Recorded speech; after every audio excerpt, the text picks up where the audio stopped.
Capítulo 11. Tolerancia a la actividad y fatiga. Ejercicio y tolerancia a la actividad. Tipos de ejercicio. Ejercicio aeróbico, ejercicio isométrico, ejercicio de flexibilidad.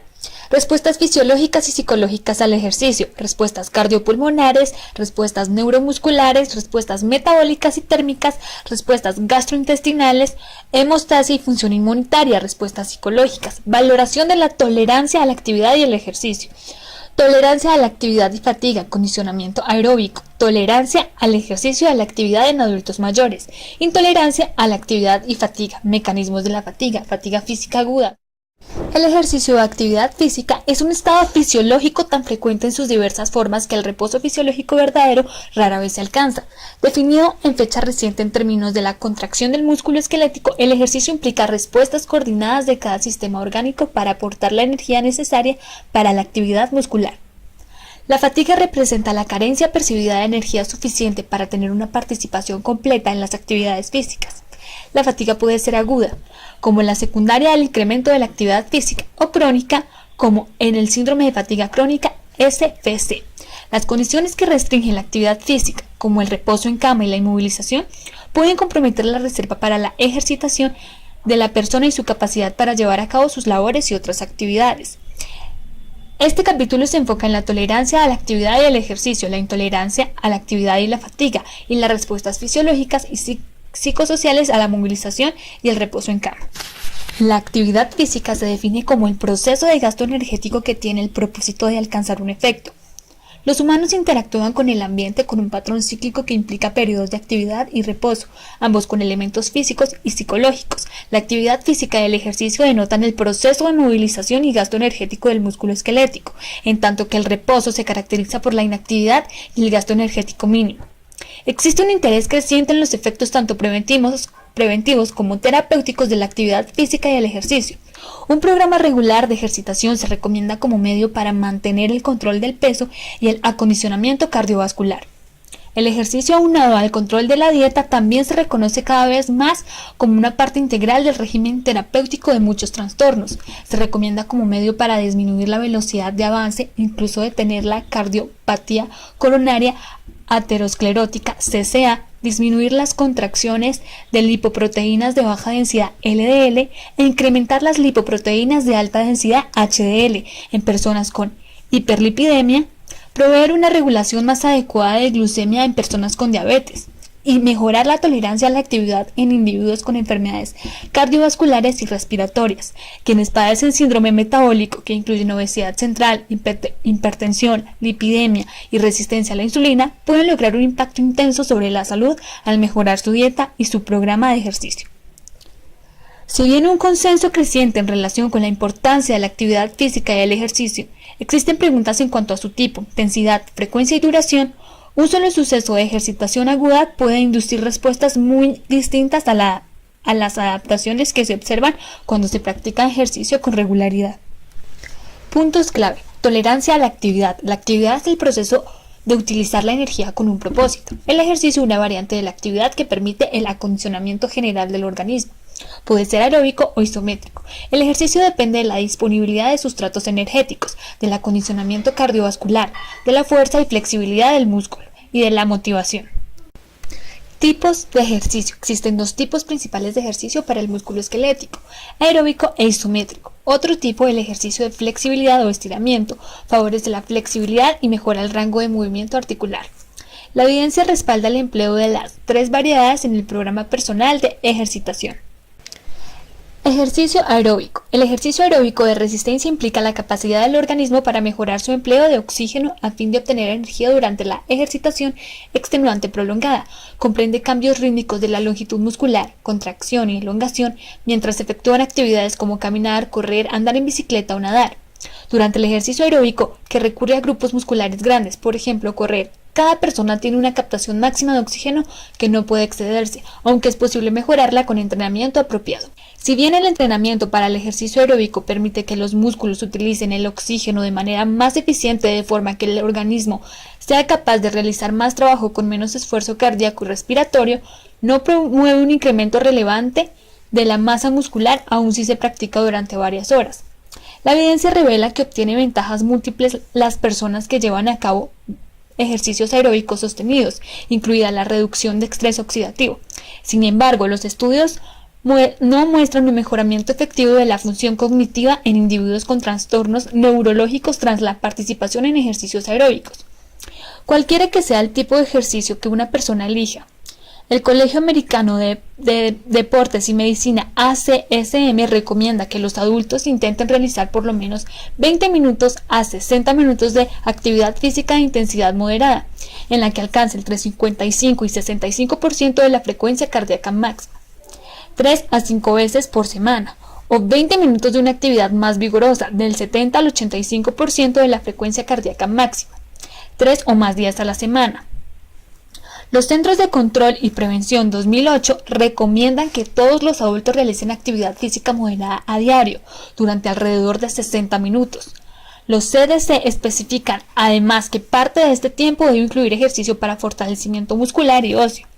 Si bien estas dos agencias recomiendan una cantidad un tanto distinta de ejercicio, el mensaje general claro es que recomienda a todos los individuos ejercitarse de manera constante y frecuente, previa consulta con el proveedor personal de salud. El ejercicio isométrico. El ejercicio isométrico o de fuerza se genera una contracción muscular sostenida contra la carga estable sin cambios en la longitud del grupo muscular o movimiento articular implicado. Comprende actividades como el levantamiento de peso y el movimiento repetido contra una resistencia baja o moderada, que mejora las fuerzas y el tono muscular en general y permite el desarrollo de masa muscular. Si bien el entrenamiento isométrico se ha aceptado durante mucho tiempo como un medio para desarrollar fuerza y masa musculares, una fracción mayor de sus ventajas se vinculó en fecha reciente con factores de salud beneficiosos para las personas con enfermedades crónicas. A pesar del hecho de que los mecanismos puedan diferir, tanto el ejercicio aeróbico como el ejercicio isométrico tienen efectos similares sobre la densidad ósea, la tolerancia a la glucosa y la sensibilidad a la insulina. Para el control del peso, se considera que el ejercicio aeróbico es un consumidor de calorías. El entrenamiento isométrico ayuda al organismo a invertir las calorías mediante un incremento de la masa corporal magra y el metabolismo basal. Muchas tareas del ocio y labores requieren esfuerzos musculares isométricos que a menudo involucran los brazos más que las piernas. Puesto que la respuesta de la presión arterial al ejercicio de la fuerza es proporcional a la contracción voluntaria máxima y la masa muscular implicada, la fuerza creciente del músculo produce una frecuencia cardíaca y una respuesta de presión arterial atenuadas ante una carga determinada. Ejercicio de flexibilidad. En contraste con los ejercicios aeróbico e isométrico, el estiramiento es una actividad aislada que no incrementa la fuerza o resistencia, pero debe incluirse en un régimen de acondicionamiento general. Evidencia considerable sugiere que los ejercicios de estiramiento aumentan la flexibilidad de los tendones, mejoran el rango de movimiento articular y potencian el desempeño muscular. Cuando se realiza de forma apropiada, estos ejercicios favorecen el desempeño general. Así, se recomienda que el entrenamiento aeróbico isométrico se acompañe de un programa de estiramiento que ejercite los grupos musculares o tendinosos principalmente por lo menos 2 a 3 días por semana. Respuestas fisiológicas y psicológicas al ejercicio. Los beneficios fisiológicos y psicológicos del ejercicio comprenden 4 componentes principales. Primero, acondicionamiento cardiopulmonar. Segundo, incremento de la fuerza muscular, la flexibilidad y la resistencia. Tercero, disponibilidad de sustratos energéticos para cubrir las demandas energéticas mayores impuestas por el aumento de la actividad física. Cuarto, motivación y resistencia mental. Estos beneficios incorporan respuestas cardiopulmonares, neuromusculares, metabólicas y térmicas, así como gastrointestinales, cambios en la hemostasia y la función inmunitaria, y conductas psicológicas que acompañan a la actividad física y el ejercicio. ¿Recuerda a la señora Iona Smith, quien se presentó en el caso de estudio con que comienza la unidad? A Iona se le diagnosticó lupus eritematoso sistemático, LES, tras presentarse con un malestar articular generalizado, fatiga y externa malar. Experimentó pérdidas múltiples y otros factores de estrés agregados el año previo. Su participación en un programa de ejercicio desarrollado de modo específico para ella podría ayudarle a atender muchos problemas físicos frecuentes en personas que padecen LES, incluida enfermedad cardiovascular, debilitamiento óseo y muscular, disminución de la capacidad para el ejercicio aeróbico y fatiga en general, De hecho, un ejercicio consistente podría mejorar el grado significativo de la salud mental de Iona y su calidad general de vida. Respuestas cardiopulmonares. Las respuestas cardiopulmonares al ejercicio comprenden las funciones circulatorias del corazón y los vasos sanguíneos, y las funciones de intercambio de gases del sistema respiratorio. En conjunto, actúan para aportar oxígeno y sustratos energéticos a los músculos que trabajan y para intercambiar oxígeno y dióxido de carbono con la atmósfera. El ejercicio cardiopulmonar o aeróbico consiste en movimientos repetitivos y rítmicos y utilización de grupos musculares grandes y prepara a la persona para incrementar la duración del ejercicio más vigoroso. El factor principal que determina el tiempo y la efectividad con que la persona será capaz de ejercitarse es la capacidad del corazón, los pulmones y la circulación para aportar oxígeno a los músculos que trabajan. El término consumo de oxígeno máximo representa este principio. El consumo de oxígeno máximo se determina mediante la velocidad a la que se provee oxígeno a los músculos que trabajan, la capacidad de transporte de oxígeno de la sangre y la cantidad de oxígeno que los músculos en trabajo extraen de la sangre. Se mide como el volumen de oxígeno consumido, por lo general en litros o mililitros por unidad de tiempo, es decir, litros por minuto. El consumo de oxígeno máximo es determinante importante para la capacidad de una persona para llevar a cabo un trabajo y puede incrementarse hasta 20 veces con el ejercicio extenuante. Un programa de entrenamiento para la ejercitación puede acelerar la velocidad con que se incremente el consumo de oxígeno máximo, de forma que el atleta entrenando tiene un incremento más rápido del gasto cardíaco y el flujo sanguíneo en el músculo esquelético durante la fase de arranque del ejercicio. Las respuestas cardiovasculares al ejercicio están reguladas por señales que se generan en el sistema nervioso central y el sistema nervioso autónomo, y se dirigen al corazón y a los vasos sanguíneos en paralelo con mecanismos locales que permiten regular con más precisión el gasto cardíaco y el flujo sanguíneo muscular. Investigación reciente en la que se utilizó mapeo cerebral reveló áreas específicas del cerebro, entre otras la corteza de la ínsula y la corteza anterior del cíngulo, que se comunican con los centros hipotalámicos responsables de coordinar un patrón de flujo de salida simpático creciente y parasimpático reducido hacia los centros cardiovasculares medulares. Esto conduce a un incremento del gasto cardíaco y control de la presión arterial mediado por vasoreceptores. El control local deriva de la liberación de productos metabólicos terminales como el ácido láctico y factores vasoactivos locales que dilatan los vasos sanguíneos. Factores locales en los vasos sanguíneos coronarios median la vasodilatación, en tanto que el incremento de la actividad simpática produce vasoconstricción. En los lechos renal y gastrointestinal, lo que reduce el flujo hacia esos órganos. Gasto cardíaco. El ejercicio produce un incremento de frecuencia cardíaca y el volumen latido, cantidad de sangre que el corazón bombea con cada latido, que a su vez eleva el gasto cardíaco. Durante el ejercicio, el gasto cardíaco puede aumentar desde un nivel en reposo de 4 litros por minuto a 8 litros por minuto, hasta 15 litros por minuto en mujeres y 22 litros por minuto en varones. El incremento de la frecuencia cardíaca está mediado por mecanismos neurales, hormonales y cardiovasculares intrínsecos. Con la anticipación del ejercicio, los centros cardiovasculares en el tallo cerebral se estimulan para iniciar un aumento de la actividad simpática concurrente con la inhibición de los mecanismos parasimpáticos. La estimulación del sistema nervioso simpático induce a una elevación de la frecuencia y la contractilidad cardíacas. Al inicio del ejercicio, la frecuencia cardíaca aumenta y de inmediato sigue incrementándose hasta que alcanza una meseta. Esta meseta o frecuencia cardíaca del estado estable persiste hasta que el ejercicio termina. La liberación de catecolaminas, adrenalina y noradrenalina facilita el mantenimiento de la frecuencia cardíaca. Al incremento de la frecuencia cardíaca también contribuyen mecanismos cardíacos intrínsecos. La intensificación del retorno venoso estimula los receptores de estiramiento de la aurícula derecha, que desencadenan un aumento de la frecuencia cardíaca, y el incremento del llenado ventricular distiende las fibras miocárdicas, lo que determina una contracción más fuerte y vaciamiento más completo de los ventrículos en cada latido por efecto del mecanismo Frank-Starling.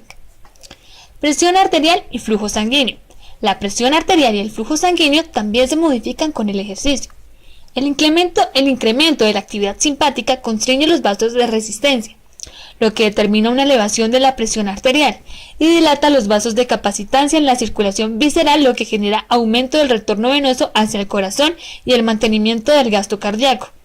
Es importante señalar que la vasoconstricción, que la actividad simpática y las catecolaminas circundantes, por ejemplo, adrenalina, que producen no se presentan en músculos esqueléticos activos, la circulación coronaria o el cerebro.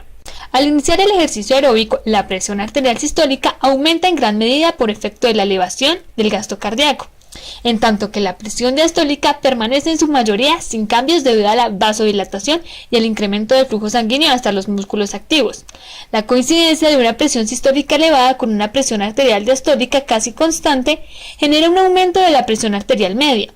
Con el ejercicio isométrico, el aumento de la frecuencia cardíaca y la presión arterial es proporcional a la contracción voluntaria máxima y es más pronunciado cuando trabaja una masa muscular intermedia, como en los brazos. Levantar la nieve con una pala, que es un ejemplo de ejercicio de tipo isométrico en el que se emplean sobre todo los brazos, puede elevar de modo sustancial la presión arterial sistémica y aumentar el riesgo de infarto de miocardio o un accidente cerebrovascular en personas con enfermedad arterial coronaria y cerebrovascular respectivamente. Figura 11.1. Mecanismos neurales del control cardiovascular durante el ejercicio. El ejercicio también provoca un aumento del flujo sanguíneo que determina un incremento de la tensión de cizalla en las paredes de los vasos sanguíneos. El incremento de la tensión de cizalla da origen a varias funciones benéficas, como en la síntesis de vasodilatadores, antioxidantes y anticoagulantes. Esto contribuye al mejoramiento de las funciones de las células endoteliales, cuyo resultado es vasodilatación, inhibición de la actividad plaquetaria e incremento de la fibrinólisis, que permiten un mejoramiento de la permeabilidad de la vasculatura y mantenimiento del flujo sanguíneo y la permeabilidad vascular.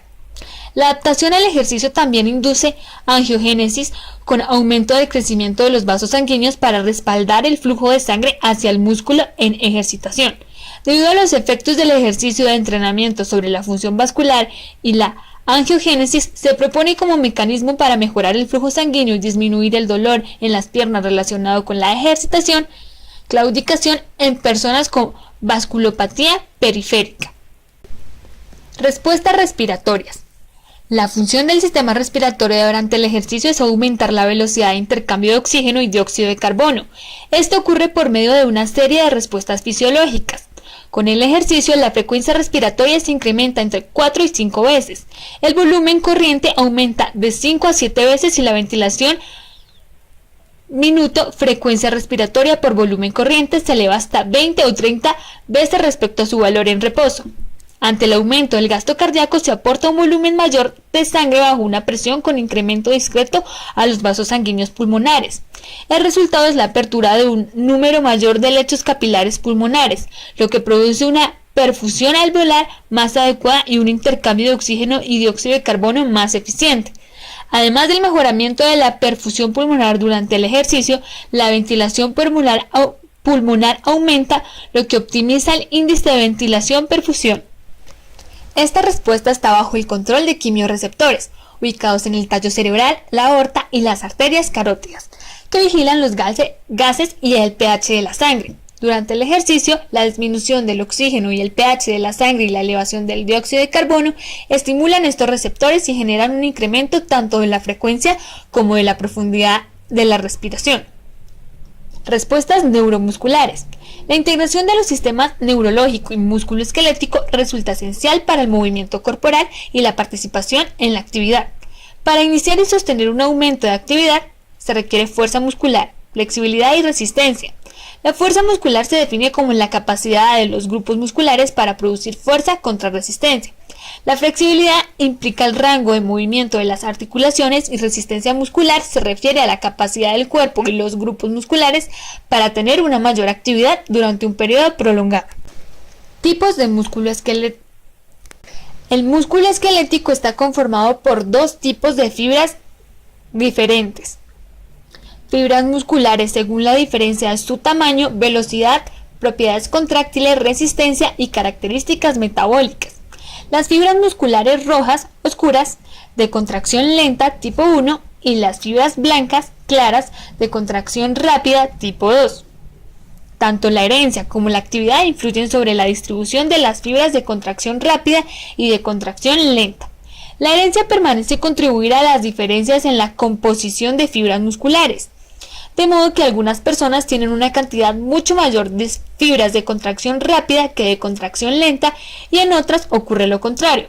Esto podría determinar en cierto grado el área de atletismo para la que una persona es más apta.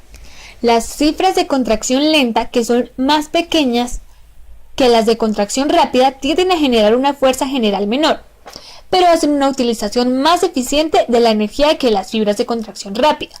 Tienen una adaptación bioquímica más apropiada para llevar a cabo un trabajo de menor intensidad durante periodos prolongados. Estas fibras tienen una capacidad oxidativa elevada como consecuencia de sus concentraciones altas de mitocondrias y mioglobina. Las fibras de contracción lenta son muy resistentes a la fatiga y están preparadas de forma idónea para el ejercicio o la actividad aeróbica prolongada.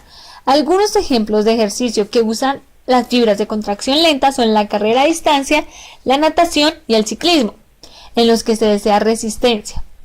Las fibras de contracción lenta predominan en los grupos musculares grandes como los de las piernas.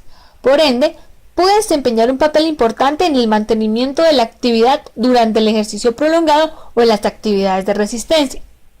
Los periodos de inactividad sostenida, como la inmovilidad prolongada o el reposo en cama, afectan de manera primordial las fibras de contracción lenta, que pierden su acondicionamiento con rapidez. Iona podría beneficiarse en gran medida con un programa de ejercicio aeróbico constante, como en la natación o en la caminata. También debería participar en algún tipo de entrenamiento isométrico, como el levantamiento de pesos ligeros para incrementar su fuerza muscular.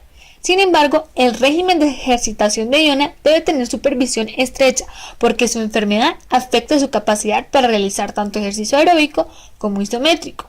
La supervisión estrecha y quizá el entrenamiento grupal podrían ayudar a mantenimiento a el apego a un programa de ejercitación. En contraste con las fibras de contracción lenta, las de contracción rápida son más grandes y apropiadas para el trabajo de gran intensidad, pero se fatigan con más facilidad. Estas fibras tienen una actividad elevada de trifosfato de adenosina, ATP, de miosina, pocas mitocondrias, una concentración baja de mioglobina y una gran capacidad glucolítica, lo que origina su dependencia del metabolismo anaeróbico para proveer el trifosfato de adenosina, ATP, para la obtención de energía. Las fibras de concentración rápida predominan en las actividades en las que se requiere brotes cortos de energía intensa, como en las carreras de velocidad o el levantamiento de peso. Los esteroides anabólicos pueden intensificar la actividad de las fibras de contracción rápida. Las personas con insuficiencia cardíaca IC suelen experimentar síntomas de disnea, fatiga e intolerancia durante el empleo al mismo que derivan en atrofia de los músculos esqueléticos.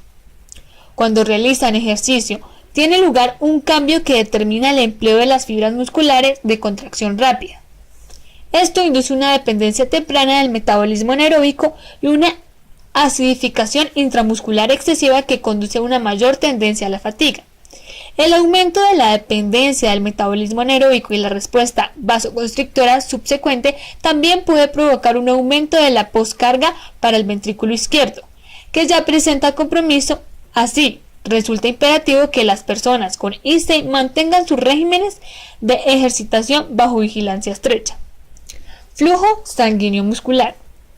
Durante la actividad aeróbica, los músculos que trabajan utilizan entre 10 y 20% más oxígeno que los que están en reposo. Esta mayor demanda de oxígeno se cubre mediante el incremento del gasto cardíaco y el flujo sanguíneo muscular. Los músculos esqueléticos reciben entre el 85 y el 95% de gasto cardíaco durante las actividades aeróbicas y solo del 15 al 20% del mismo durante el reposo. El incremento del flujo sanguíneo se logra por dos mecanismos: dilatación de los vasos sanguíneos en músculos que trabajan y vasoconstricción en órganos con prioridad baja. El incremento del flujo sanguíneo hacia los músculos que ejercitan se consigue mediante la relajación de las arteriolas y los esfínteres precapilares. Cambios químicos como la disminución del oxígeno y el pH, incremento de las concentraciones de potasio, adenosina, dióxido de carbono y fosfato contribuyen a la vasodilatación durante el ejercicio prolongado y en el periodo de recuperación. El incremento del flujo sanguíneo venoso y la presión venosa central son apoyados por la contracción y relajación alternantes de los músculos en actividad.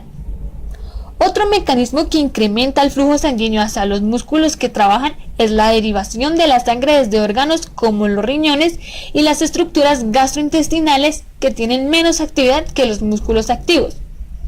El volumen sanguíneo que se desvía desde los órganos viscerales es proporcional a la intensidad de la ejercitación y conforme el ejercicio aumenta, una mayor cantidad de sangre se dirige hacia los músculos que trabajan. Respuestas metabólicas y térmicas. Los músculos esqueléticos se hipertrofian y sufren cambios anatómicos en respuesta al entrenamiento con ejercicio. Los músculos entrenados tienen un número mayor de capilares alrededor de cada fibra muscular que facilita la provisión de oxígeno a los miocitos activos durante el ejercicio. Son capaces de utilizar el oxígeno con mayor eficiencia, tal vez debido al aumento de la actividad enzimática que incrementa su capacidad oxidativa. Las mitocondrias parecen adaptarse al transporte creciente de oxígeno y otros sustratos hacia las regiones internas de la fibra muscular. A diferencia de otros tejidos corporales, los músculos esqueléticos pasan de una inactividad virtual mientras se encuentran relajados y del empleo de solo cantidades mínimas de ATP a extremos de actividad física durante los que consumen ATP a gran velocidad.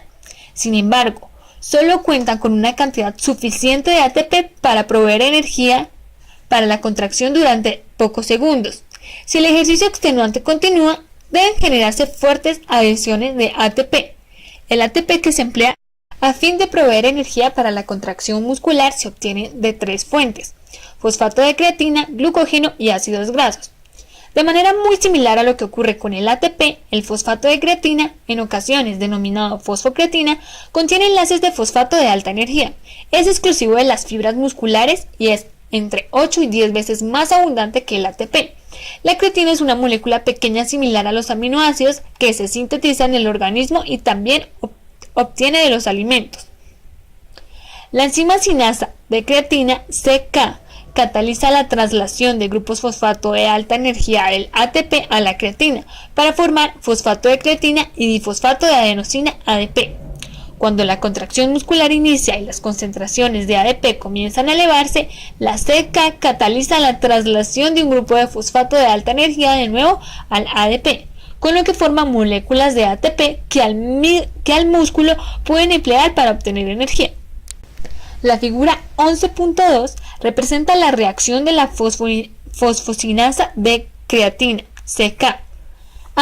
El fosfato de creatina traslada su grupo fosfato al ADP para generar ATP. Cuando el ATP es abundante, esta reacción ocurre en sentido inverso para regenerar las moléculas de fosfato de creatina a expensas del ATP. El piruvato se genera a partir de la glucosa que se obtiene de la degradación de glucógeno. El piruvato puede convertirse entonces en ácido láctico.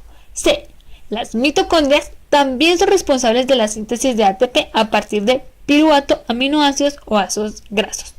Durante el ejercicio, en particular el tipo aeróbico, el cuerpo utiliza sus suministros de energía con un patrón característico. Las primeras fuentes de energía se almacenan en el ATP, el fosfato de creatina y el glucógeno muscular. Los periodos intensos y cortos de la actividad duran entre 1 minuto y 2 minutos. Explotan estas fuentes de energía por medio del metabolismo anaeróbico. Si la actividad debe realizarse durante un periodo de 3 minutos a 40 minutos, el glucógeno y el fosfato de creatina del músculo se utilizan para cubrir los requerimientos energéticos a través del metabolismo tanto anaeróbico como aeróbico. El metabolismo aeróbico y el consumo de glucosa, ácidos grasos y aminoácidos se vuelven esenciales para los periodos de actividad intensa y prolongada que duran más de 40 minutos. Estado nutricional y de hidratación. Para contar con la energía necesaria para incrementar la actividad, una persona debe consumir una dieta balanceada y tener una hidratación adecuada. Si bien las proteínas no se utilizan como fuente de energía durante la mayor actividad, tienen un papel esencial en la construcción y reconstrucción de tejidos y órganos. Durante el incremento de la actividad y el ejercicio, resulta esencial que una persona mantenga una hidratación adecuada. El aumento de la actividad puede generar pérdida de líquidos de compartimiento vascular. Si se permite que esto avance, el individuo puede experimentar una deshidratación intensa capaz de conducir al colapso vascular. Antes y durante una actividad vigorosa, una persona debe reponer sus líquidos corporales con agua y soluciones electrolíticas. Regulación de la temperatura. Casi toda la energía que se libera a partir de los procesos metabólicos implicados en la concentración, en la contracción muscular, se convierten en calor. En condiciones de reposo normales, el cuerpo es capaz de mantener su temperatura dentro de un intervalo establecido. Lo hace mediante dos mecanismos. El primer mecanismo al que recurre el organismo para regular la temperatura es la modificación del flujo sanguíneo hacia la piel. Cuando los vasos sanguíneos de la piel se dilatan, la sangre caliente se dirige desde los tejidos y los órganos profundos hacia la superficie cutánea, donde el calor se pierde con más facilidad hacia el ambiente circundante. El segundo mecanismo depende de la sudoración. La evaporación del sudor y la superficie cutánea contribuyen a la pérdida de calor corporal. Según el nivel de entrenamiento y las condiciones ambientales, el organismo puede tener dificultad para regular su temperatura y durante el ejercicio vigoroso. Con un entrenamiento suficiente, el cuerpo se adapta al incremento la velocidad de producción de sudor. Conforme la regulación de la temperatura mejora con el entrenamiento, la persona entrenada comienza a sudar más rápido. A menudo en el transcurso de 1 minuto a 2 minutos de inicio del ejercicio, la producción de sudor comienza incluso antes de que la temperatura central se eleve y el efecto de enfriamiento empieza poco después de iniciar el ejercicio. El sudor que se produce es más diluido que el que genera una persona no entrenada. En condiciones normales, el sudor contiene grandes cantidades de cloruro de sodio. La producción de sudor diluido permite el enfriamiento por evaporación al tiempo que se conserva cloruro de sodio. Durante el ejercicio, las proteínas plasmáticas se desplazan de compartimiento intersticial al intravascular, de forma que las proteínas en la sangre aumentan. Estas proteínas ejercen una fuerza osmótica que atrae el líquido desde el espacio intersticial hasta el compartimento vascular. Esto contribuye al aumento del volumen intravascular, que a su vez llega a los músculos en actividad y también posibilita una disipación más eficiente del calor. Respuestas gastrointestinales. El sistema gastrointestinal recibe influencia de la actividad física intensa. Durante la actividad física intensa, el flujo sanguíneo se desvía del tubo gastrointestinal hacia los músculos esqueléticos activos. La consecuencia es que la motilidad gastrointestinal, la actividad secretora y la capacidad de absorción disminuyen. Esto puede producir pirosis o reflujo, vómito, distensión, dolor gástrico y hemorragia gastrointestinal. También puede causar dolor cólico, urgencia para defecar y diarrea. Si bien los atletas pueden experimentar estos síntomas, suelen ser transitorios y no tienen efecto alguno sobre su salud a largo plazo. El ejercicio ligero y moderado puede beneficiar a los individuos con enfermedad intestinal inflamatoria y hepatopatía. La evidencia sugiere que la actividad física mejora el vaciamiento gástrico y disminuye el riesgo de cáncer de colon, así como los riesgos de diverticulosis, hemorragia gastrointestinal y enfermedad intestinal inflamatoria. Hemostasia y función inmunitaria. Una mayor actividad física afectó tanto la hemostasia como el sistema inmunitario. El incremento de las concentraciones de adrenalina estimula una mayor actividad fibrinolítica, es decir, la degradación de bandas de fibrina en un coágulo sanguíneo. Así, el ejercicio extenuante que se practica de manera regular puede generar aumento de la actividad fibrinolítica y enlentecimiento de la actividad de coagulación. La respuesta del sistema inmunitario al ejercicio es variable y depende de la frecuencia, intensidad y duración con la que se efectúe. El sistema inmunitario es estimulado por el ejercicio moderado que se practica con regularidad y se compromete ante el ejercicio intenso, repetitivo y la práctica regular. Se ha encontrado que un periodo de ejercicio de intensidad moderada refuerza el sistema inmunitario durante varias horas al producir un aumento de los leucocitos circundantes, incluidos neutrófilos y linfocitos. Debe señalarse de manera especial el incremento de la actividad de los linfocitos citólicos naturales. El ejercicio crónico, intenso y agotador produce distintos efectos sobre el sistema inmunitario. La elevación de la temperatura corporal, la liberación de citocinas y el aumento de las concentraciones de distintas hormonas relacionadas con el estrés, por ejemplo, adrenalina, hormona de crecimiento, cortisol, pueden ocasionar una depresión temporal de las defensas inmunitarias innatas. El ejercicio extenuante altera la inmunidad de la mucosa de las vías respiratorias superior. Esto podría explicar por qué los atletas de élite son susceptibles a padecer enfermedades, en particular infecciones de vía respiratoria superior. El ejercicio extenuante también reduce la disponibilidad de aminoácido no esencial glutamina, que funge como fuente de energía para los linfocitos y macrófagos y participa en la inmunocompetencia general. Esta información relativa al sistema inmunitario es muy importante para Iona. Necesita, como ya se mencionó, practicar ejercicio moderado con regularidad para lograr un aumento de sus leucocitos e incrementar la actividad de sus linfocitos citólicos naturales, debido al lupus eritematoso. Dichas células no están funcionando en su nivel máximo. Respuestas psicológicas. El desempeño de una mayor cantidad de actividad y ejercicio tiene un componente mental. El aspecto mental comprende la motivación para iniciar una actividad o programa de ejercicio y la dedicación para incorporar el régimen al estilo de vida. Los efectos positivos del ejercicio que se practican con regularidad incluyen incremento de energía y motivación, autoimagen y autoestimas positivas, disminución de la ansiedad y mejor control del estrés. Valoración de la tolerancia a la actividad y al ejercicio. La capacidad de un individuo para tolerar el ejercicio y realizar un trabajo puede valorarse de distintas maneras. Una de ellas consiste en hacer que la persona refiera su respuesta percibida a los distintos tipos de actividad física o ejercicio. Este método es particular útil para la valoración de personas con intolerancia a la actividad y fatiga. Otra estrategia, la realización de pruebas de esfuerzo con ejercicio. Se utiliza para determinar el acondicionamiento aeróbico. Tolerancia a la actividad y fatiga. Una técnica para valorar la tolerancia a la actividad implica la aplicación de un instrumento de detección en el que los participantes describen sus actividades ordinarias, su nivel percibido de tolerancia a la actividad o su grado de fatiga. Un ejemplo de instrumento es el HAP. El HAP originalmente se desarrolló para determinar la calidad de vida de las personas que participan en un programa de rehabilitación por enfermedad pulmonar obstructiva crónica. Después de investigar numerosos parámetros fisiológicos y psicológicos, se observó que el aspecto más importante para la calidad de vida era la cantidad de actividad diaria que la persona era capaz de llevar a cabo. El HAP está conformado por 94 reactivos que representan actividades diarias que requieren un gasto energético promedio conocido. La persona marca cada uno de los reactivos con base en si es capaz de llevar a cabo una actividad o ha dejado de realizarla. Otra prueba por escrito es la Fatigue Severity Scale. Este instrumento consiste en 9 enunciados que describen síntomas de fatiga. Por ejemplo, ejercicio me genera fatiga. La fatiga me produce problemas frecuentes. La fatiga interfiere con mi vida laboral, familiar y social.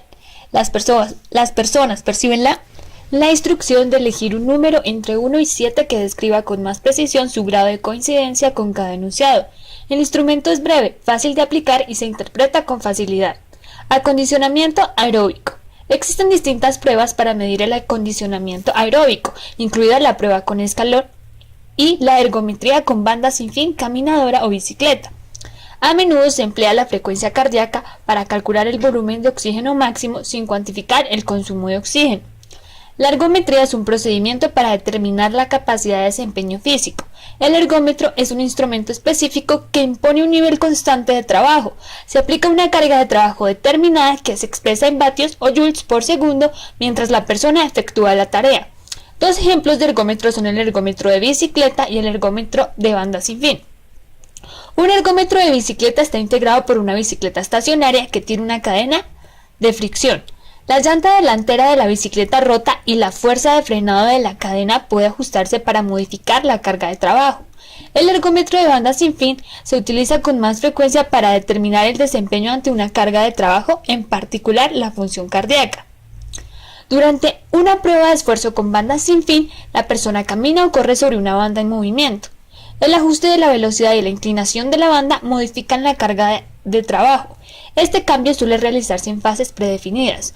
Durante la prueba de banda sin fin se vigila de manera continua la frecuencia cardíaca y el electrocardiografía y se hacen determinaciones intermitentes de la presión arterial. Por lo general, las personas que se someten a la prueba siguen ejercitándose para completar fases sucesivas de la misma. hasta que el agotamiento lo impide o alcanza una frecuencia cardíaca predefinida o máxima. La frecuencia cardíaca máxima se determina con base en la edad. Se dispone de tablas de frecuencia cardíaca máxima para la edad. Pero como regla general, la frecuencia cardíaca máxima predicha puede calcularse al sustraer la edad de 220. Por ejemplo, una frecuencia cardíaca objetivo para un individuo de 40 años sería 180. La persona puede continuar ejercitándose hasta alcanzar la frecuencia cardíaca máxima predicha o hasta el 85 o 90% de la frecuencia máxima predicha. Equivalentes metabólicos. Los equivalentes metabólicos MET, que son múltiplos de la tasa metabólica basal, se usan con frecuencia para expresar la carga de trabajo en distintas fases del trabajo. La energía que se invierte en una posición en reposo equivale a un MET y se modifica conforme cambia el tipo de actividad que realiza, como caminar o correr. Por ejemplo, caminar a 6.4 km por hora, andar en bicicleta a 17.7 km por hora, jugar tenis individual o hacer carpintería requiere entre 5 y 6 MET. Correr a 9,6 km por hora requiere 10 MET y hacerlo a 16 km por hora, 17 MET. Las personas sedentarias saludables rara vez son capaces de ejercitarse más allá de 10 u 11 MET, en tanto aquellas con entrenamiento intenso pueden alcanzar cargas de trabajo de 16 MET o más. En las personas con CCA, las cargas de trabajo de 8 MET a menudo causan angina. Durante las pruebas de esfuerzo con ejercicio, se solicita a los individuos que califiquen sus respuestas subjetivas a la experiencia de ejercitación, un instrumento de empleo común para que la persona mida su percepción de la intensidad de trabajo que está realizando en la escala de esfuerzo percibido EEP, que se basa en la investigación que correlaciona la frecuencia cardíaca con los sentimientos generados por la ejercitación percibida. La escala tiene valores que van de 6 hasta 20. Por ejemplo, 7 representan extremo leve, 9 muy leve, 13 un poco más fuerte, 15 fuerte y 19 un extremo fuerte. Los valores numéricos de la escala del CEP se incrementan de forma lineal con la carga del trabajo y la escala completa refleja un incremento de 10 veces para la frecuencia cardíaca. Conforme la persona realiza la prueba de esfuerzo con ejercicio, se solicita que relacione una cifra que corresponda con mayor precisión a sus sentimientos acerca de la ejercitación por el trabajo que está realizando. El número que se elige debe corresponder de manera aproximada a la frecuencia cardíaca dividida por 10. Por ejemplo, si la persona califica la experiencia de ejercitación con el número 7, la frecuencia cardíaca debe ser 70 LPM.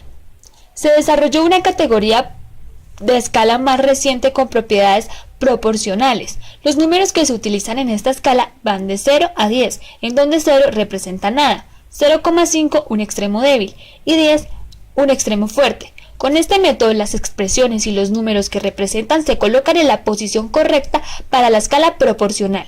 Cuando se utiliza esta escala en un programa de rehabilitación cardíaco de fase 2, suele recomendarse que las personas no excedan 30 LPM, su frecuencia cardíaca en reposo.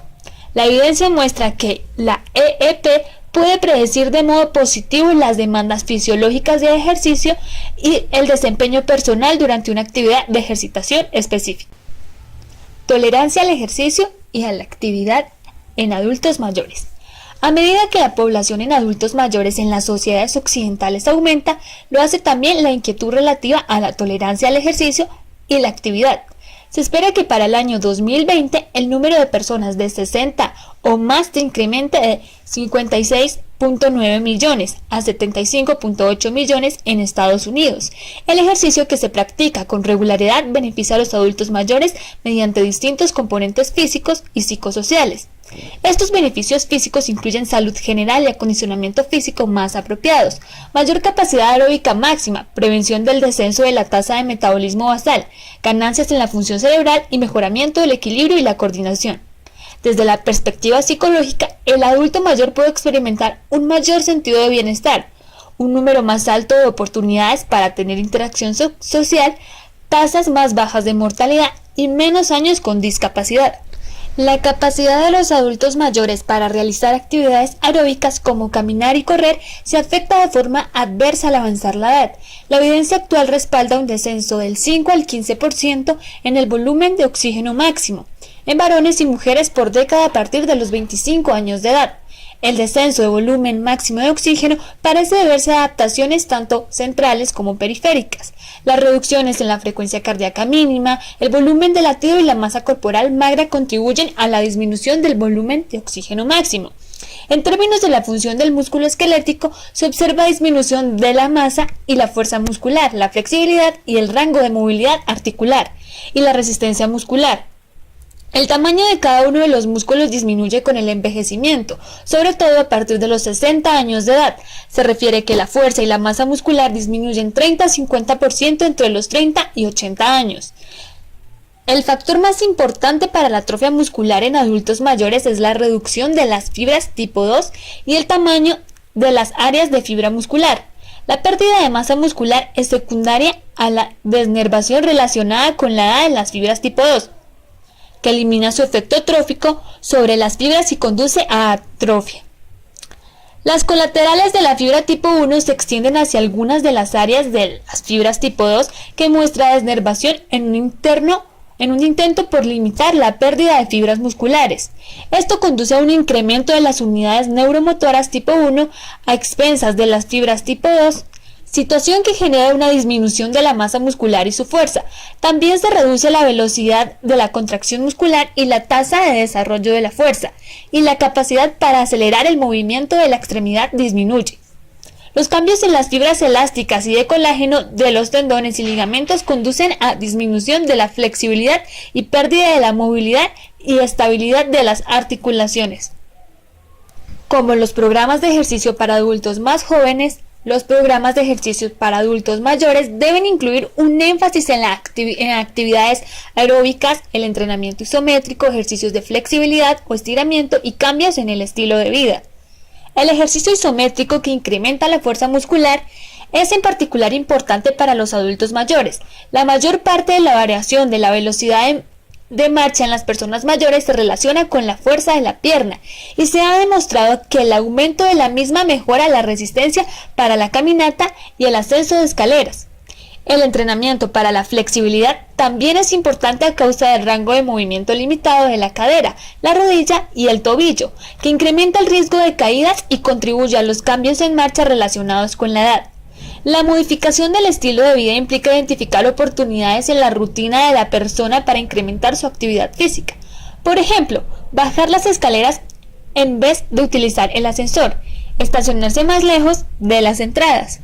En resumen, la actividad física y el ejercicio denotan el proceso de movimiento del músculo esquelético y de gasto de energía. Existen dos tipos principales de ejercicio, el ejercicio aeróbico y el ejercicio isométrico. El ejercicio aeróbico o de resistencia implica cambios rítmicos de la longitud muscular e incrementa la capacidad muscular para utilizar el oxígeno de manera más eficiente a fin de que el cuerpo pueda realizar más trabajo con menos esfuerzo cardíaco y respiratorio. El ejercicio isométrico de fuerza implica la generación de fuerza contra una resistencia baja o moderada. Mejora la fuerza y el tono muscular en general y posibilita el desarrollo de la masa muscular. El ejercicio de flexibilidad o estiramiento promueve la flexibilidad y mejora el rango de movimiento de las articulaciones. El cuerpo reacciona al ejercicio mediante una serie de respuestas fisiológicas que incrementan su nivel de desempeño. La frecuencia cardíaca, el gasto cardíaco y el volumen de latidos se elevan para aportar más sangre a los músculos en actividad. La ventilación minuto y la difusión de oxígeno y dióxido de carbono se incrementan para proveer oxígeno con más eficiencia con objeto de cubrir las demandas metabólicas crecientes. Los cambios locales en las arteriolas y los capilares contribuyen al incremento de la perfusión de los músculos en actividad. El consumo de oxígeno máximo, que corresponde al volumen de oxígeno que se consume, es decir, litros por minuto, es un determinante relevante de la capacidad que la persona tiene para realizar un trabajo. La tolerancia a la actividad y el ejercicio, que puede valorarse de distintas maneras, incluida la utilización de pruebas subjetivas o mediante escritas, que cuantifican las respuestas subjetivas, o mediante pruebas como la ergometría con bicicleta o banda sin fin, que miden la frecuencia cardíaca o el volumen de oxígeno máximo y otras respuestas durante el ejercicio. La capacidad de los adultos mayores para realizar actividades aeróbicas como caminar y correr se afecta de forma adversa por la reducción de la frecuencia cardíaca máxima, el volumen latido y el volumen de oxígeno máximo, junto con una disminución de la masa y fuerzas musculares, la flexibilidad y el rango de movimiento articular y la resistencia muscular. Los programas de ejercicio para adultos mayores deben incluir un énfasis en las actividades aeróbicas, el entrenamiento isométrico, los ejercicios de flexibilidad o el estiramiento y los cambios del estilo de vida. Intolerancia a la actividad y fatiga. Después de terminar esta sección del capítulo, el lector será capaz de cumplir con los siguientes objetivos: definir la fatiga y describir sus manifestaciones, diferenciar la fatiga aguda de la crónica, definir el síndrome de fatiga crónica y describir los hallazgos de la valoración, sus síntomas de presentación y los valores de laboratorio que se relacionan con el trastorno. La intolerancia a la actividad puede verse como la carencia de una reserva de energía física o psicológica suficiente para soportar o completar las actividades diarias requeridas o deseadas. La fatiga es la sensación que se tiene cuando esas reservas energéticas se agotan. Es un estado que experimentan todas las personas en algún momento de su vida. La fatiga puede ser una respuesta física normal, como lo que experimentan las personas saludables después de realizar ejercicio extremo, o construir un síntoma que presentan los individuos con una reserva limitada para la ejercitación, como quienes padecen algún trastorno cardíaco respiratorio, anemia o desnutrición, o los que reciben ciertos tipos de tratamiento farmacológico. La fatiga también puede relacionarse con la falta de sueño o estrés mental. Como la disnea y el dolor, la fatiga es un síntoma subjetivo. A menudo se describe como una sensación de no encontrarse bien y carecer de energía y motivación para hacer algo. La fatiga difiere de la sensación de cansancio normal que la gente siente al final del día.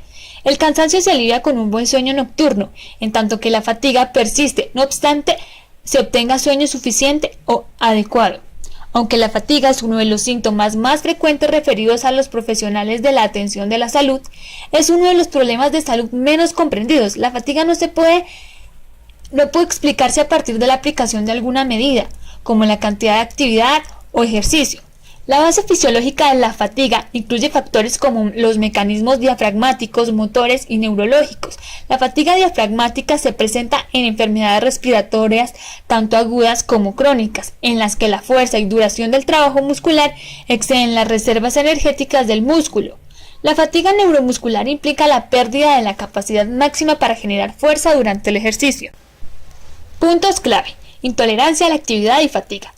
La fatiga aguda es una fatiga muscular de inicio rápido y duración limitada al periodo de ejercitación. El tiempo que debe transcurrir para el desarrollo de la fatiga aguda con cualquier nivel de ejercicio depende del acondicionamiento. El síndrome de fatiga crónica SFC se caracteriza por una fatiga discapacitante y muchos síntomas inespecíficos, como la disfunción cognitiva, alteraciones de sueño y dolor musculoesquelético. La etiología del SFC se desconoce, pero se relaciona con distintas enfermedades crónicas como la fibromialgia, depresión y síndrome de intestino irritable. Mecanismos de la fatiga. El origen o la causa de la fatiga puede ser fisiológico, psicológico, patológico desconocido, por ejemplo, SFC o encefalomielitis miálgica. Puede ocasionarla factores ambientales, como el ruido excesivo, extremos de temperatura, cambios de clima, o incidentes relacionados con fármacos, por ejemplo el consumo de tranquilizantes, alcohol, exposición a químicos tóxicos, o causas relacionadas con algún tratamiento, como quimioterapia, radioterapia, cirugía, anestesia, estudios diagnósticos, o esfuerzo químico como el ejercicio, y factores psicológicos como el estrés y la monotonía. Desde la perspectiva clínica, la fatiga puede describirse en relación con la manera en que comenzó, lo que parece desencadenarla y la forma en que se controla. Esta información en ocasiones ayuda a determinar la etiología de la fatiga. Se piensa que tanto la fatiga aguda como la crónica puede existir en una misma persona, de modo similar al dolor agudo y crónico. Fatiga física aguda. La fatiga aguda tiene inicio rápido y a menudo se define como una fatiga muscular relacionada con el incremento de la actividad o el ejercicio, que se realiza hasta el punto del agotamiento. Con frecuencia también se vincula con una infección viral o bacteriana y puede presentarse con síntomas sistémicos como fiebre o malestar general.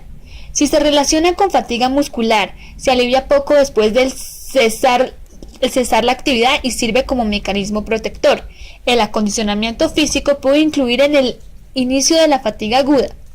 Las personas que se ejercitan con regularidad son capaces de realizar alguna actividad durante periodos más largos antes de desarrollar fatiga aguda. En comparación con los individuos sedentarios, es probable que sean capaces de hacerlo porque sus músculos utilizan el oxígeno y los nutrimentos de manera más eficiente, y su sistema circulatorio y respiratorio son más capaces de aportar oxígeno y nutrientes a los músculos en actividad. La fatiga física aguda se presenta más rápido en el músculo que carece de condición física. Por ejemplo, la fatiga aguda a menudo se observa en individuos que se han mantenido en reposo en cama por un procedimiento quirúrgico o quienes la actividad se limitó por efecto de alguna enfermedad crónica, como un padecimiento cardíaco respiratorio. En estos casos, la fatiga aguda muchas veces se muestra fuera de proporción con la actividad que se realiza. Por ejemplo, bajar los pies por el lado de la cama, sentarse en la silla por primera vez. Al reiniciar la actividad después de un periodo prolongado de reposo en cama o inactividad, la persona puede experimentar taquicardia e hipotensión. A menos de que estos parámetros se modifiquen mediante el consumo de medicamentos como bloqueadores beta adrenérgicos, la frecuencia cardíaca y la presión arterial son indicadores particularmente sensibles de la tolerancia o intolerancia a la actividad.